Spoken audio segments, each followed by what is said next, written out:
Hello Nigerians, today in this video I have an assignment for those of us in Nigeria that are clamoring for the country to be divided.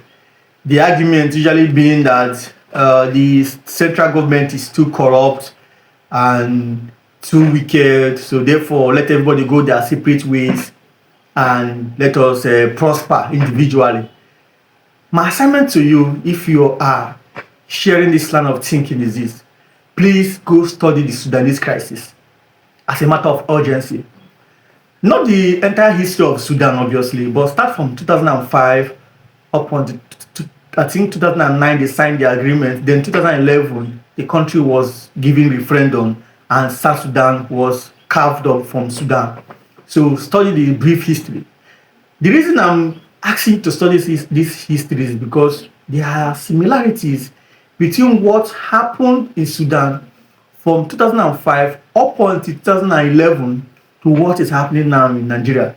Now, some of the similarities are, for example, the Christian genocide narrative, whereby American politicians, then Secretary of State, I think Susan Rice, that was her.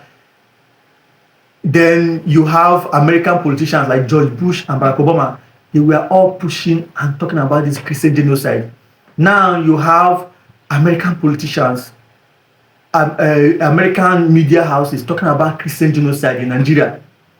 And after the Christian genocide narrative, they usually talk about Biafra. After Christian genocide, before a week, they will say they are recommending American governments to establish the state of Biafra in Nigeria. That was the same thing that was happening in Sudan back then. So you see the similarities now. Not just the Christian genocide narrative.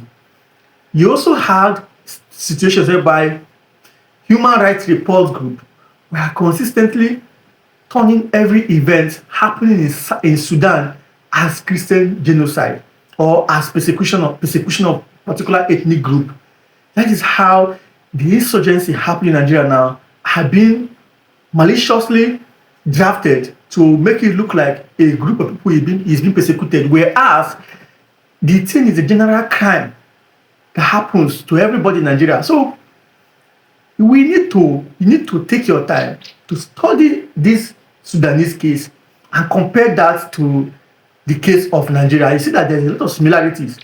And the reason why I'm pushing you to do this study is because the people of Sudan the people in South Sudan got immense support from America, and they truly felt they did not see this support in any negative light because they felt that they wanted their own independent country.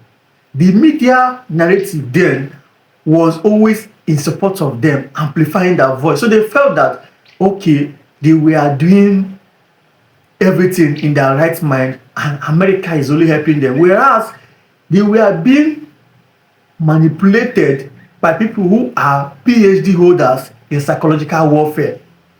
They were being conditioned and they were being sleepwalked into their own disaster. Because even though they got 70% of the oil, when Sudan was balkanized, South Sudan was occupying 70% of the oil wealth in the entirety of Sudan. So they got all the oil, they got the resources. Gold is in South Sudan too. So when the country was balkanized, I think this is supposed to be a dream country, right? Not exactly. Because the people of South Sudan forgot something. And they forgot that even though they did not think critically on the American support they were receiving, they forgot that their dream of electing their own leader is silly. I use the word silly because the thinking to them then was that once they get their own country, they will hold a peaceful election where they will appoint the top scientists to lead the universities, they will appoint the top economists to handle the central bank, and they will appoint the most intelligent strategists to govern the country. They thought that they were going to choose their own leaders. Not exactly. Because when the Sudanese civil war was still ongoing, they were warlords, feudalists, who were in the bushes, who were at the forefront saying they were fighting for Sudan. Just like we have here today in Biafra, where you have people who are in the bushes in the southeast saying that they are doing sit at home, they are fighting for Biafra, they have mobile stations in the bush where they have Starlink, they have weapons, they have weed, and then these bushmen, I will call them bushmen, they usually have resources. Usually the state cannot catch them. The state usually for 10 years, the state cannot arrest them because they are just there in the bush and they are untouchable. These people who are in this bush, these people in South Sudan forgot that these people eat and they clothe themselves and they need money to maintain their logistics, military equipment, drones that were used to fight that Sudanese civil war, and all of this money are in billions of dollars. Who are that mean that these people were being sponsored by foreign actors? If the Sudan, South Sudan was established, it was this same bushmen that came to power in the country. And what do you think they will serve? They will serve the people who have been sponsoring them, who have been footing their bills. The people, because while they were in the bush, some of them, their relatives, their family members were actually outside schooling in boarding schools. Some of them, their wives were owning cars and hotels. So the money flow given to them is now they are going to cough out the money. So they're not going to be. So that is what people of South Sudan did not calculate, and that is what I want you to study. The people in Nigeria did not calculate. Even if you establish Biafra, these bushmen who are at the forefront and who are carrying the weapon, who always have enough money and resources to even travel out and go for pilgrimage, these people are going to emerge as a leader. And you see how they are being harassed, how businesses are being harassed in the southeast. In Anambra, for example, the sit-at-home crisis, that is a little compared to what will happen when these people come to power. So even if we are going to remove the foreign interference of the American government, the fact that you think that you can elect your own leader, because your grievance mostly is because you can't elect your leaders, you elect, they don't come to power in Nigeria. So, but the fact that you think they are going to be electing your own leader is a mistake. It is their same bushmen that will continue to circulate power themselves. And that was what happened in the case of Sudan, in South Sudan. The bushmen now began the civil war. Of course, the civil war was funded. But the two men who emerged as the leader in South Sudan, they began the civil war. And this civil war is not just a civil war. To call it a civil war is going to be just a euphemism. It's a genocide. Over 11 million people have been displaced. It is way worse compared to what is happening in Gaza. I feel sorry about Gaza. What is happening in Gaza is a disaster, but it is nothing compared to what is happening in Sudan and South Sudan. The country is now on fire. So we need to be less emotional. I am Igbo. I am from the Biafran side. My cousins, they fought, my father brothers, they fought in the Biafran war. So I do feel bad over what happened during the Biafra war. But does that mean I'm going to go and start shouting, give us Biafra, give us Biafra? No. I have done my homework on this. I have studied the Sudanese crisis. I've studied the history. I read about Ojukwu. Nobody is more passionate about Biafra than me. In fact, the Biafran course is what even introduced to Nigerian history. I read everything about Ojukwu. I read everything about the whole of Nigeria. I read the coup, the Igbo coup and the rest coup. They say is the coup. I studied. In fact, that was not even brought into Nigerian history. So I have done my assignment. And I can tell you for free that dividing the country is not going to be the solution. Another thing I want to bring to your attention is this. Those of us in the Southeast, the Igbo people, do believe that we are being marginalized. Now, this is not just a belief, obviously. Even the Nigerian government admits that the Southeast region do not enjoy the same federal allocation like other states in the country or other regions in the country. That is a fact. Everybody knows this. But is this marginalization strictly reserved for the Southeast? No, there is no evidence for this. Take, for example, who in the North, whatever region in the North, is going to claim that Nigeria is working for them, Nigeria is giving them enough allocation, they are doing well for themselves? Nobody. In fact, The people in the north are the one who are carrying the weight of the state failure in the country. They are the first victims of this insurgency. It is in their homes that are used as battleground for the Boko Haram insurgency and the Nigeria military. It is in their homes. For example, 500 schools were destroyed in Borno during I think around 2011 or so. 500 schools were destroyed. For 2 years, they did not go to school. No school in the whole entire of Borno, which is very, very big state.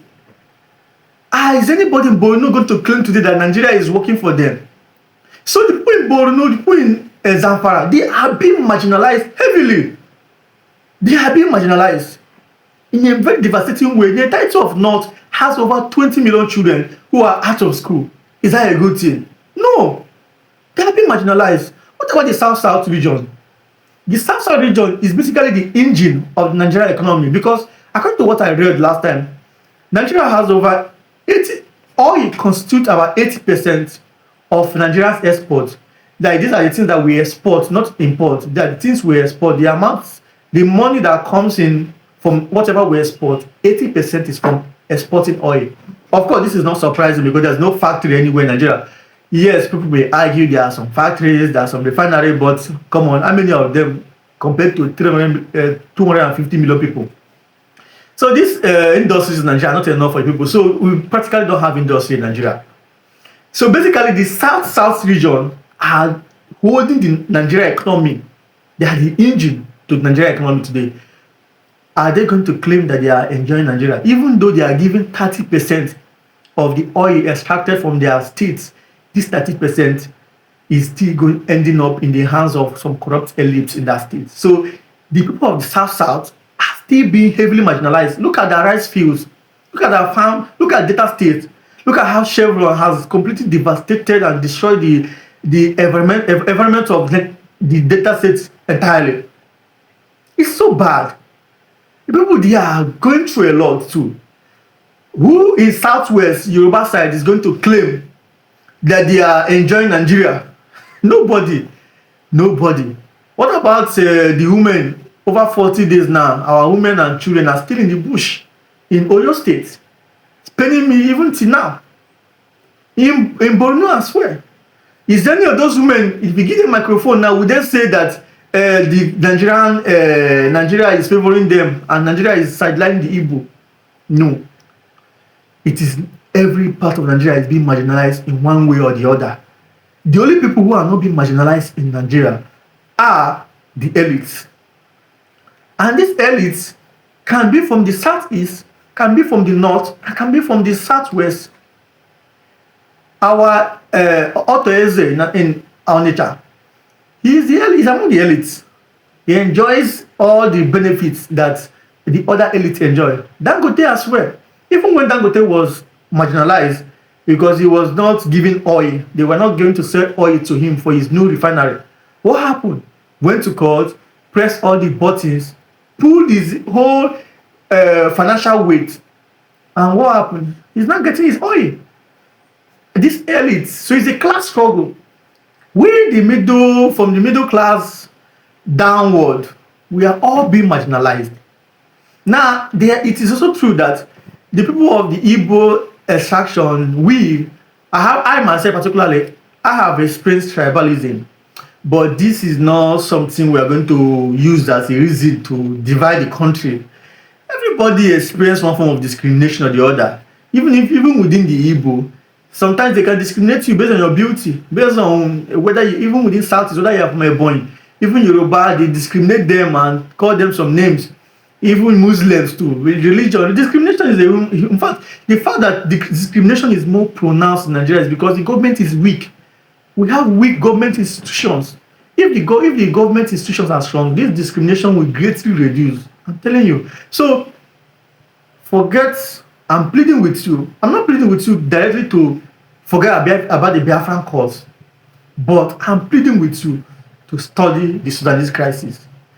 Read the human rights report. Read the news coming out of Sudan on a daily basis. Follow the money. Up till now, a helicopter comes into Sudan, takes the gold, and ships it to Dubai. Then the same helicopter will carry weapon and come back to Sudan, so that the weapon is now supplied to the rebels and the devastation continues. So please, let us be guided. Let us not be emotional and sentimental. Let us make sure that what we are doing is properly researched and analyzed. So for this reason, I encourage you to study the Sudanese crisis. Thank you very much for watching, and please do subscribe to the channel. Bye.